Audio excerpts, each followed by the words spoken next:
Welcome to chapter 4, the final chapter of our textbook. Before we get into it, I just want to say that you guys are so gonna pass your tests. You guys have studied so much so far, and I truly believe that all of you are capable of passing your tests. So before we get started with this video, I want to thank you guys so much for viewing. Thank you guys so much for everything. And yeah, this is the final chapter. Whoa.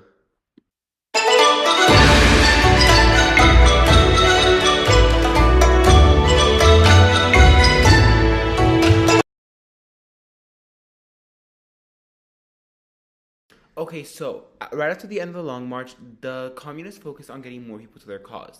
So this was pretty easy. Basically, Mao Zedong had a plan of a proletariat revolution, and the proletariat is a term used to describe the working urban class people working in factories and other industrial activities in cities. So basically, it was people who were like directly working in the cities. And basically, they did this through means of propaganda. So mainly, Mao's propaganda was the communists. The Long March was a huge victory. Like we so did that. Like that was the best thing that ever happened to us. Where basically God, it was like he overinflated it so much that we were like, oh my God, they're actually good. Like oh my God. And basically, Mao also had a view that the revolution in China had to come from the bottom up. It had to be peasant, then proletariat, then reach the elite. Because it was like, of course, the elite weren't going to want to be communists. Like, what the heck? So, this really made him popular with the peasants. And the Long March, being seen as a great victory, also increases popularity among the proletariat, which is different from the peasants because the peasants are agricultural workers, while the proletariat are factory workers. So, that's the main difference between the two groups. And he believed that if they worked together, that they would achieve true communist revolution. However, the CCP was very divided over this issue as they thought that the proletariat was a more valuable demographic than the peasants. However, Mao said, guys, trust me. When have I ever let us down? I'm the reason we did well on the Long March. Like, when have I let us down? Like, I'm like the best. And they're like, you know what? You are the best. So you got to say in this. And they were like, okay, perfect, fine. And Mao basically started recruiting more people, and Mao Zedong's leadership really did help the Communist Party gain more of an audience, as well as the Long March being propagandized. So that's one thing you have to remember. The Long March, more than what it actually was, it was also a huge propaganda movement. So in the test, if they give you sources on the Long March, and you see that Mao Zedong wrote when it's very overinflated, you could say this is most likely a piece of propaganda that Mao Zedong used because this is in the textbook, guys. Remember, you have to know all this for your test to give historical context. So, yeah.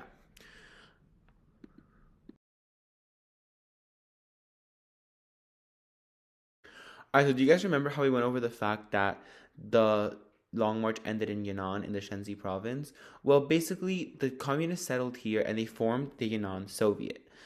Even though it wasn't part of the Soviet Union, this was a way of aligning themselves with the country and its communist ideology. So that's why they chose the name. Now, the Yunnan Soviet was really advanced socially and in their land policies. So, socially, they offered peasants medicine and access to treatments that would not be offered otherwise, and also a lot of education. Education was really big in the Yunnan Soviet. And as for their land policies, they would take land from the richer, like people who had land, a lot of land, and they distributed it equally among the peasants as well. Now, the peasants like this because the land that they had before was either small, infertile, and expensive, or they just didn't have any at all. So they were like, okay. And now they had all this land, and they were like, oh, okay. So yeah, different reactions there. And however, the Yunnan Soviet was not all perfect. Even though CCP propaganda tried to portray it as this idyllic, equalitarian society, it had its dark sides to it, and these were not perceived by foreign missions that did go to the area in the 4 years between 1936 and 1940. So basically, the Yunnan Soviet received a lot of foreign visitors. They were shown around. It was the Americans, American diplomatic missions who went there to compare and contrast Mao and Chiang's governments, and also Canadian doctors who went there to establish healthcare.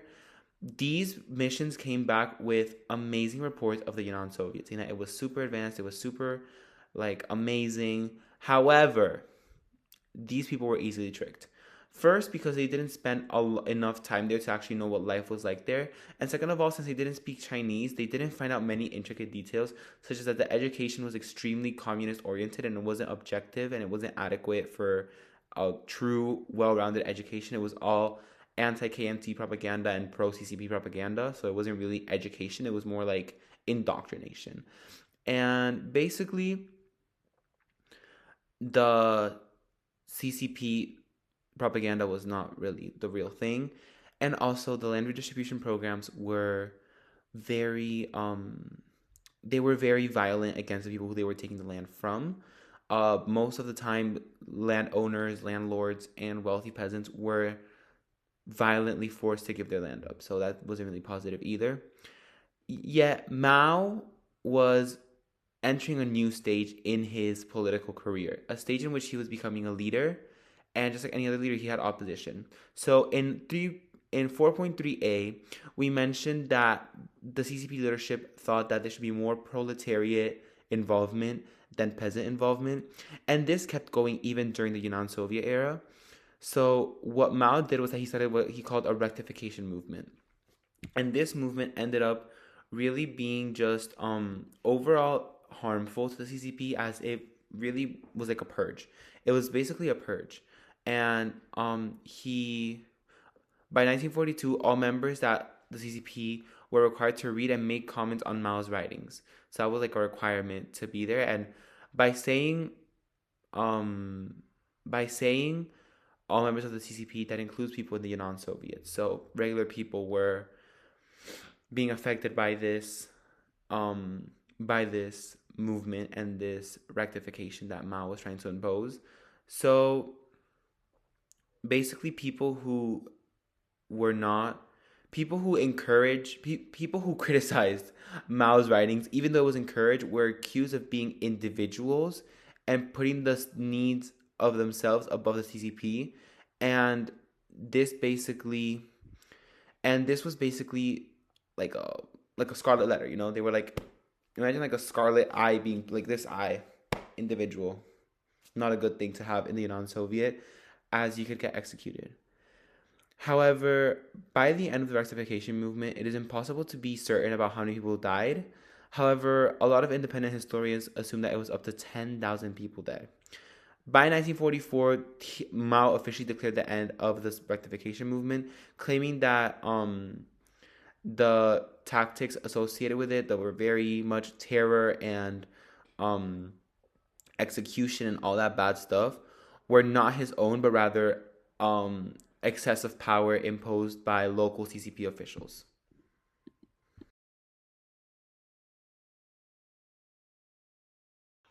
It is impossible to discuss the situation in China in the 1930s without discussing the Second Sino-Japanese War. So basically, there had been many attempts made to keep Japan at bay.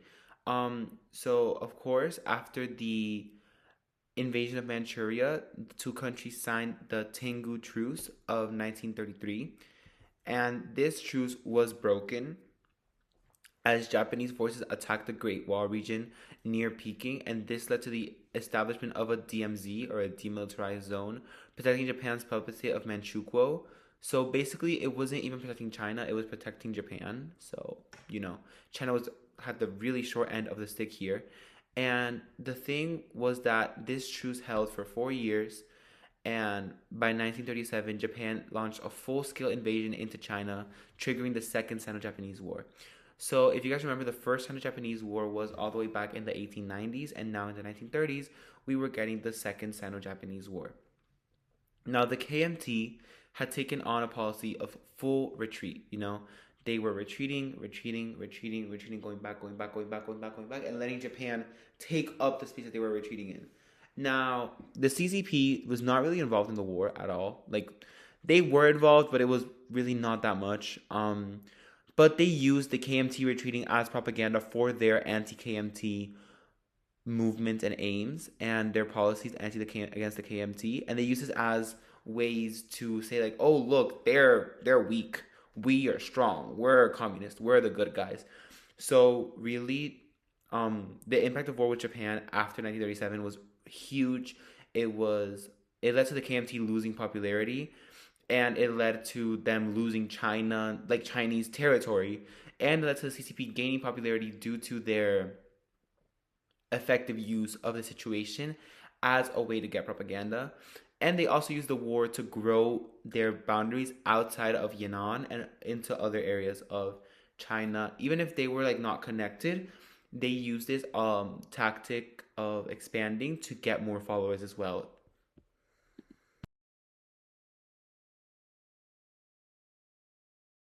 So in case you haven't caught on yet, this whole 4.3 is about the KMT losing the people and losing popularity in China. So why were they becoming so unpopular? First, it was their ineffectiveness of their social and economic reforms. The KMT had proposed sweeping economic and social reforms, and they had followed through with some of them in the Nanking decade. However, China was still light years behind Western powers and Japan. So they were like, what are you even doing in power if you are not going to make what you promised?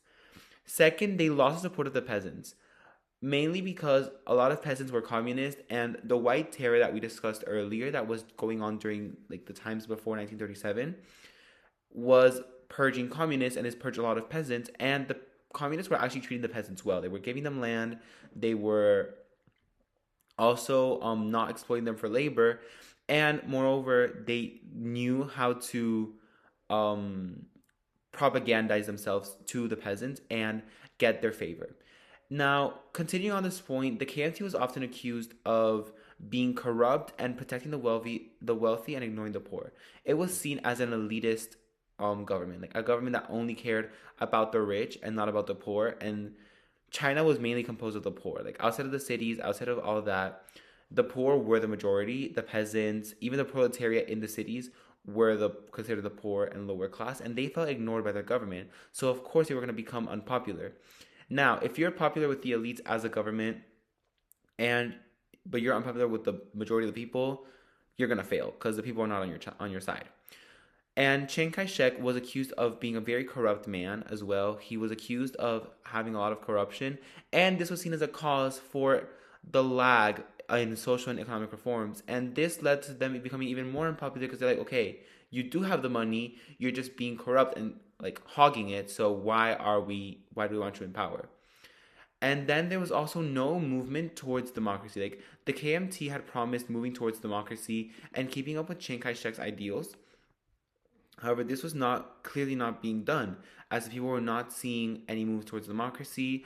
There was constant purges. There was constant um, need for new soldiers to go against their own people. It was really ineffective.